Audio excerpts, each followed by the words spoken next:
Olá, eu sou Átila Yamarino, biólogo e pesquisador.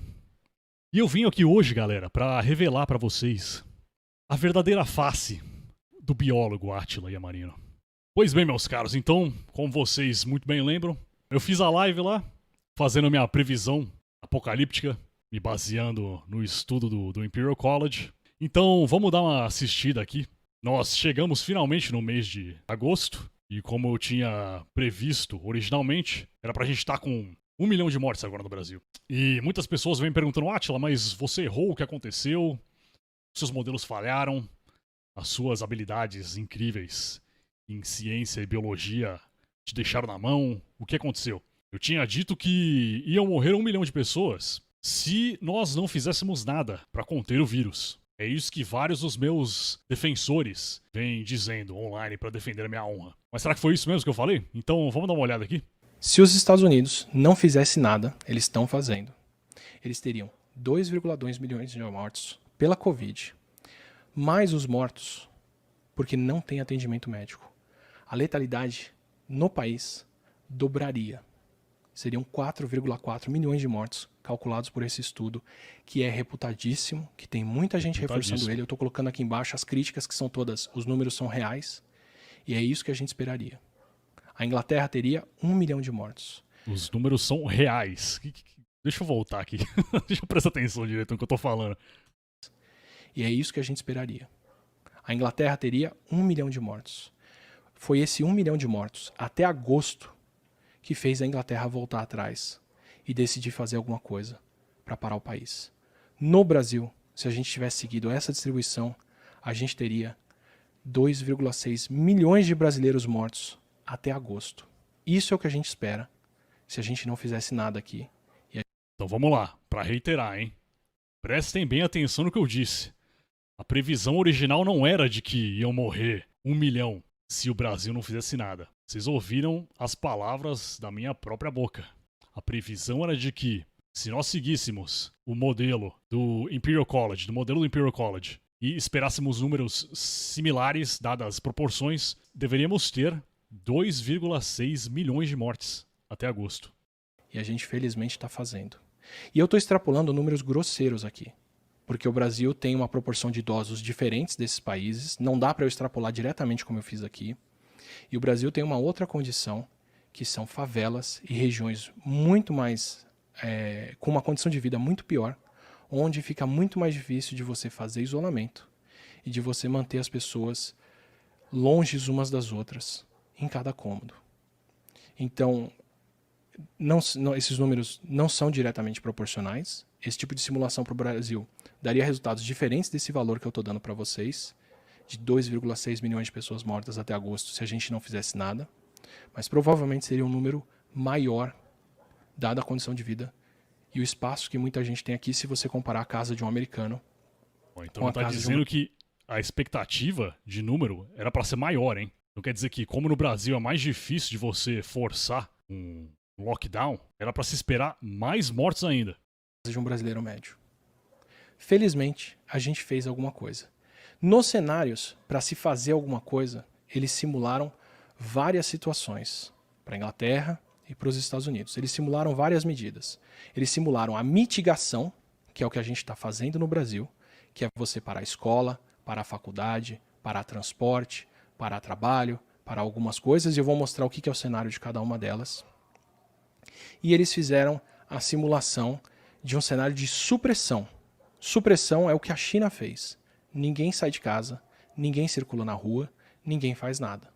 É todo mundo trancado dentro de casa até os casos se resolverem. Eu vou discutir para vocês um pouquinho do que cada cenário desse conta. Em verde é o que acontece se você fecha escolas e universidades. Fechar escolas e universidades funciona, atrasa a circulação do vírus, diminui o número de idosos infectados e isso reduziria um pouco a demanda por leitos. Em laranja é o que acontece se você diagnosticar quem é possível e isolar essas pessoas em casa. Se você tiver testes para descobrir quem está com o vírus e mandar essas pessoas para casa, você reduz um pouco mais o número de pessoas precisando de leitos. Em amarelo é o que acontece se você, além de isolar os casos, manter os familiares de quem foi infectado em quarentena em casa. Então, em laranja é só quem eu detecto que está com o vírus, fica em casa. Em amarelo é quem eu detecto que está com o vírus e quem está ao redor dessa pessoa vai ficar em casa. E em azul é o que você faz se você instituir o que está acontecendo praticamente em Wuhan, que é isolar todo mundo, quarentena em casa de todo mundo e pelo menos os idosos não podem sair de casa. Em nenhum dos cenários que eles simularam aí, o número de leitos disponíveis estão disponíveis para todo mundo.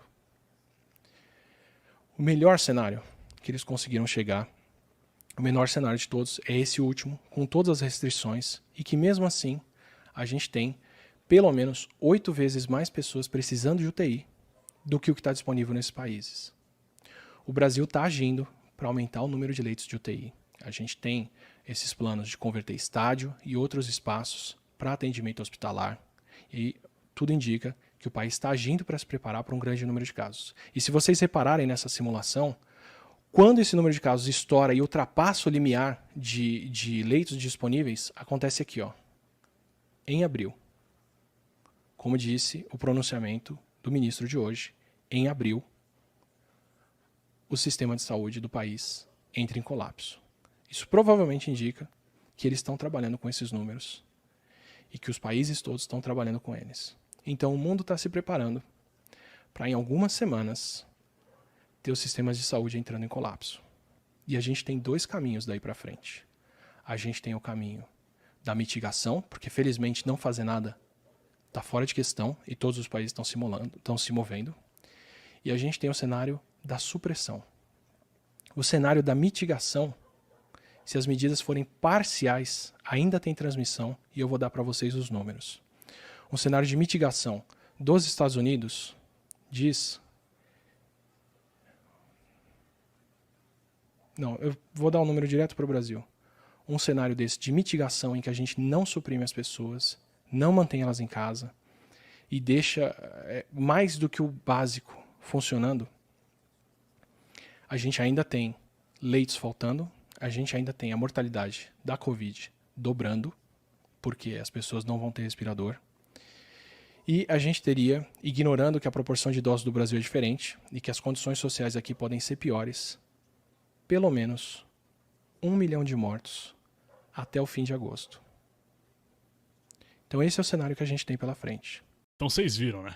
Previsão para 1 milhão de mortos não era sem fazer nada. Era com um cenário de mitigação. Sem fazer nada era 2,6 milhões.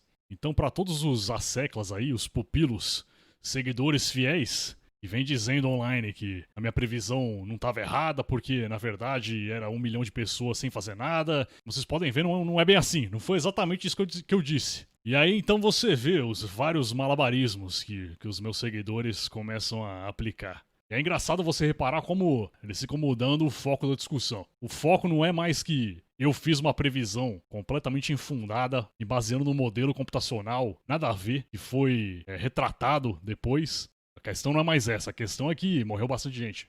90 mil é muito. Ignorando que a previsão que eu fiz está em uma ordem de magnitude de distância dos números reais. É coisa pra caramba. Não errei um pouquinho, assim, de tipo, algumas dezenas de milhares pra cá ou pra lá. Foi coisa de 10 vezes mais. Mais do que 10 vezes. Não chegou nem a bater, não bateu nem 100 mil mortos em agosto. Estamos no começo de agosto, mas tem várias variáveis aqui, né? Várias questões. Como estão contabilizando essas mortes, várias polêmicas, várias diretrizes esquisitas aí dos governos locais, estaduais, proibindo fazer autópsia em corpo, classificando morte de coronga como suspeita de coronga, né? Então não tem diferenciação. Mas aí, meus caros, na verdade eu atualizei a minha previsão depois. Então o pessoal que tá me criticando, vocês estão com os números desfalcados aí, porque depois, algumas semanas depois dessa live aqui, ou meses, não me lembro de bem agora, eu dei essa entrevista aqui também. Se você não concorda com modelos publicados, publique sua crítica em uma revista revisada por pares, apontando os problemas. Vocês podem ver que eu sou muito safado, né? Eu sou um hipócrita de primeira categoria, porque eu tô pedindo para as pessoas me refutarem fazendo algo que eu próprio não fiz. Enfim, quem vê pode ter até a impressão de que eu falo das coisas sem entender nada de nada, que eu não sei do que eu tô falando, que eu tô inventando defesa aqui pra me blindar de argumento. Mas vocês não são cientistas e não entendem nada de porra nenhuma, tá certo? Então vamos lá, ó.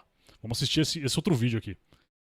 Duas opções de serem 3 a 6 meses. E como seria? De 3 a 5 meses. Uma delas é fazer o que a China faz e simplesmente travar e parar tudo por 3 meses, para depois desses 3 meses poder voltar à vida relativamente ao normal.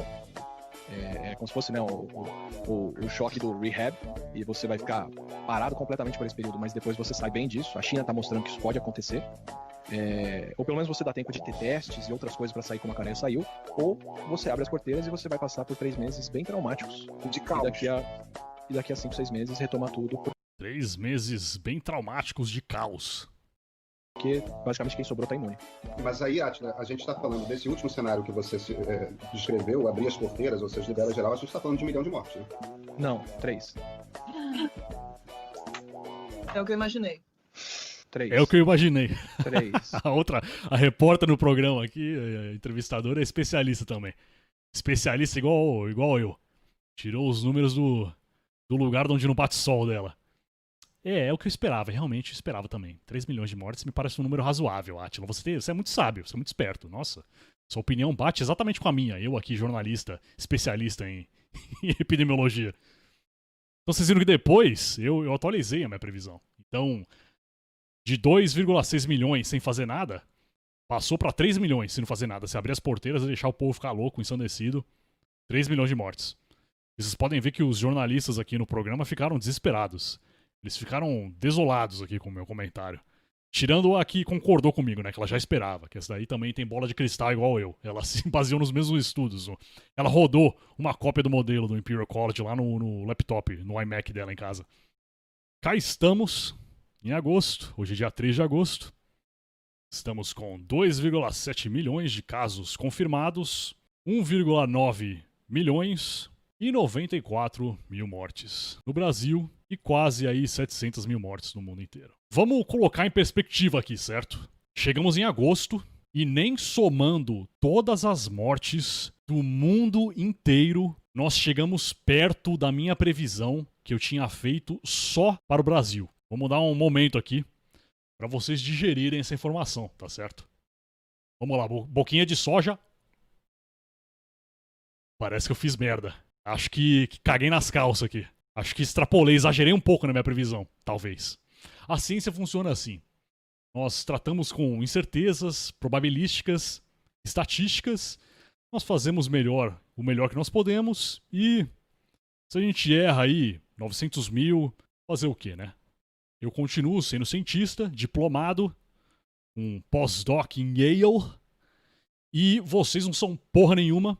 Então, respeitem a minha autoridade, tá certo? Eu deixo meu agradecimento aqui. Acho que tá bom por hoje, né? Lembre-se, não verifiquem as informações por conta própria. Confiem nos especialistas, hein? Ouçam a ciência. Façam que nem a revista Forbes disse pra vocês, meus caros. You must not do your own research.